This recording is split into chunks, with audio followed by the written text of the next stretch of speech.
IELTS writing মডিউলটা অনেকের জন্য অত্যন্ত ফ্রাইটেনিং। আইএলস রাইটিং মডিউল নিয়ে বেসিক কিছু কথা বলা যাক। আইএলটিএস রাইটিং টাস্কটা আপনার এমনভাবে নেওয়া উচিত লাইক আপনি পপকর্ন খাচ্ছেন এবং আপনার পছন্দের কোনো একটা মুভি দেখছেন। যদি আপনি এটাকে অত্যন্ত জটিলভাবে নিয়ে ফেলেন তাহলে আপনার মধ্যে যে ফোবিয়া কাজ করবে এটা আপনার ব্রেইন স্টর্মিংয়ের জন্য অত্যন্ত বড় ধরনের ব্যারিয়ার ক্রিয়েট করবে।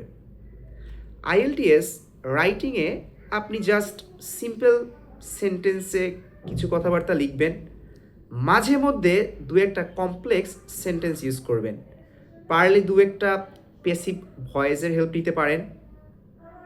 দেন দু একটা যদি ইচ্ছে হয় তাহলে খুব সৌন্দর্য মাখানো কিছু আপনি ভোকাবুলারি ইউজ করতে পারেন।